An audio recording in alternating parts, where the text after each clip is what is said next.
연세대학교 전형부터 간단하게 좀 설명을 드릴게요. 전체적으로 추천형, 활동우수형, 그리고 학종 국제형하고 특기자, 논술 이런 식으로 있는데요. 올해 새로 생긴 이름이 이제 추천형 전형이라고 해서 이름이 새로 생겼는데 없던 전형은 아니고 작년까지 면접형이라고 진행이 되었던 것이 있었습니다. 근데 그게 학종에서 교과 전형으로 바뀌었어요. 그러면서 실제 그 사정 요소로 바뀐 거는 정성평가 하던 부분들이 있었는데 그게 없어지고 전체적인 생기부 내신 가지고 하는 정량평가로 1차가 바뀌었습니다. 그런데 동시에 어떤 부분들이 생겼냐면 1차에서 뽑는 배수가 늘었어요. 원래 3배수를 뽑다가 올해 5배수를 뽑습니다.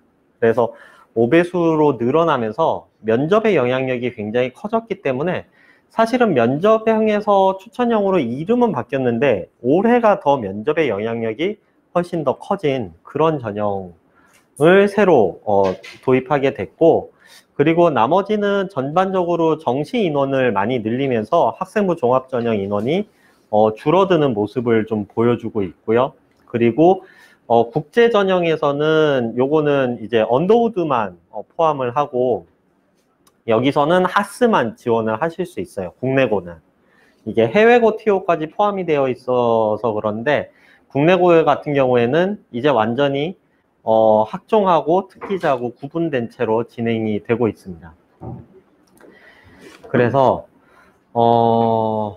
실제 합격생들 비율 자료는 요런데 요거 가지고 제가 따로 드릴 말씀은 이제 잘 없고요. 교과 점수 산정 방식이 굉장히 복잡한 형태로 식이 들어가 있어요. 그런데 쉽게 얘기하면 학교별 수준 차이를 좀 보정을 해주겠다. 내신 따기 힘든 학교면 조금 완화를 해주고 내신 따기 좀 쉬운 학교면 조금 그 평가를 깎겠다. 요런 취지에서 들어가 있기는 한데 그런데 문제는 1단계가 5배수예요. 그러니까 실제로 지원 가능한 인원 자체가 추천을 받아야 하기 때문에 3% 이내에서 추천이 가능한 인원 자체가 굉장히 제한적이거든요.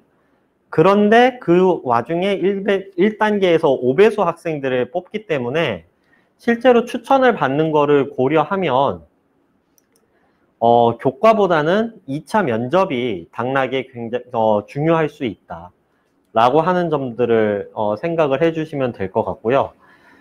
석차 등급 그냥 뭐 우리가 흔히 말하는 내신이죠. 그게 50%. Z 점수가 50%인데 요 보정이 조금 들어가기 때문에 어느 정도는 뭐 강남권 일반고라고 해서 지원을 못할 바는 아니다. 요런 정도로 생각을 해주시면 되고 올해 같은 경우에 의외로 합격을 할 수가 있는 경우들이 생길 수 있다. 대체로 보면 그래서 한 3, 4년 정도 요 전형이 운영이 됐었거든요. 날이 가면 갈수록 내신의 범위가 확장되고 있습니다. 내신이 조금 안 좋아도 합격하는 비율이 점점 더 늘고 있어요. 심지어 학과에 따라서는 2점대 초중반인데도 1점대가 아니어도 합격하는 케이스들이 발견이 되고 있습니다. 70% 컷이거든요.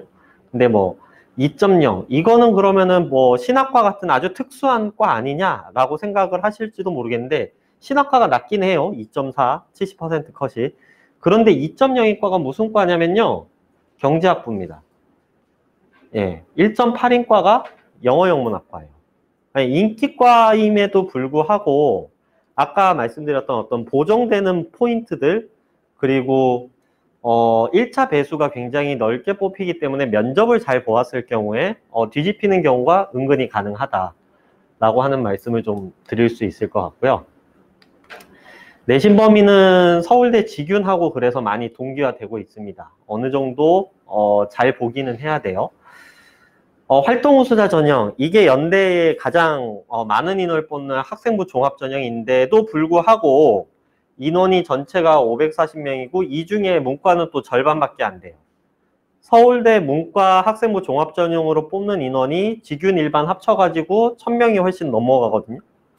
그런데 연대는 한 240명 정도밖에 안 됩니다. 그러니까 연대 학종으로 합격하기가 사실은 굉장히 어렵다라고 하는 것을 볼 수가 있고, 이거는 1차에서 배수도 5배수를 뽑는 게 아니라 2.5배를 뽑는 데다가 작년까지 없던 수능 최저학력 기준도 생겼습니다.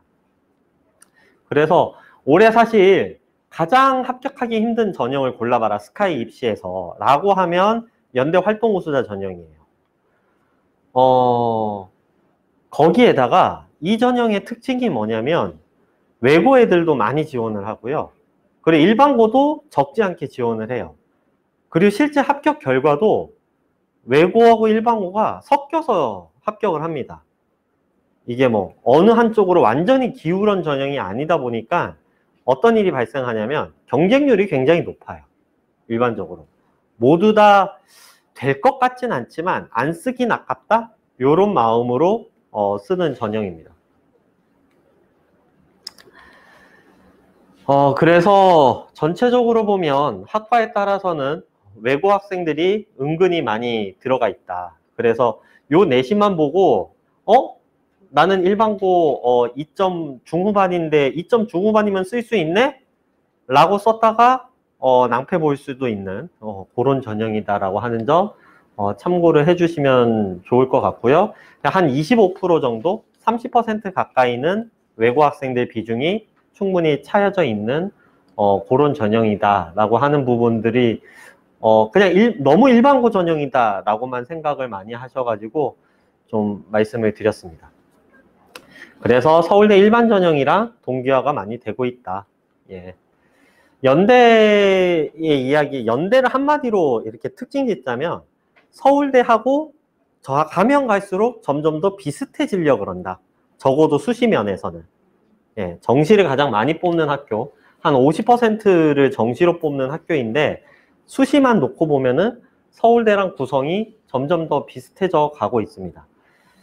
그런데 서울대랑 차이가 나는 단위는 딱 하나가 있죠. 요 언더우드입니다. 말하자면은 외고 학생들을 뽑기 위해서 뽑는 전형이고요.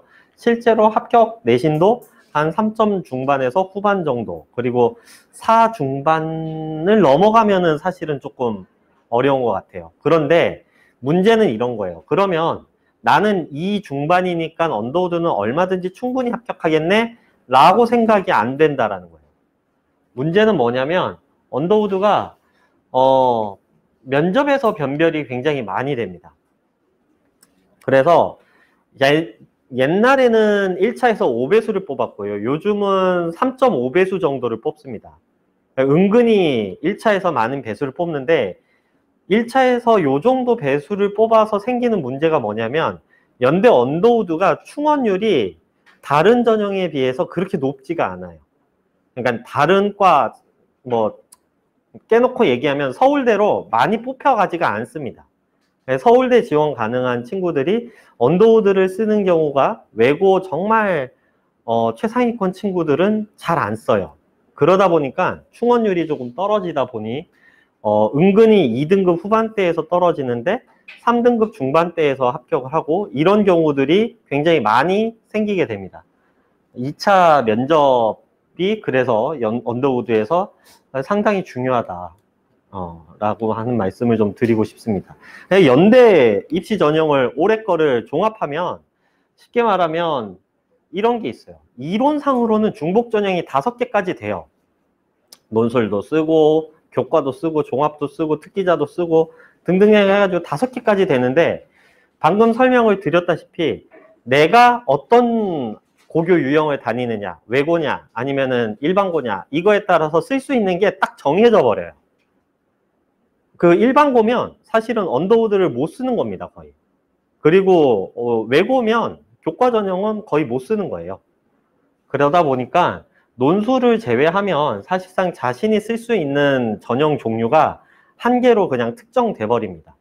외고 내신이 높은데 언더우드를 쓴다 이런 경우는 잘 없어요.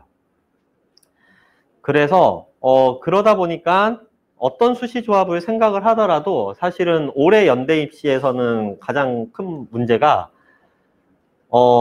일반고 교과 전형 쓰려고 하는 친구들은 내신 챙겨야 되죠. 그런데 학생부 종합 전형을 쓰려고 하면 수능도 챙겨야 돼요. 수능 최저학력 기준이 있으니까. 그런데 그렇게 해가지고 1차 통과하면 3.5배수 내지는 5배수의 면접을 볼 기회만 가지게 되는 거죠. 그래서 농구술까지도 모두 챙겨야 되는 약간 좀 어려운 측면이 있다. 올해 입시 같은 경우에. 다행인 점은 나만 그런 게 아니다. 예, 다 같이 힘들다.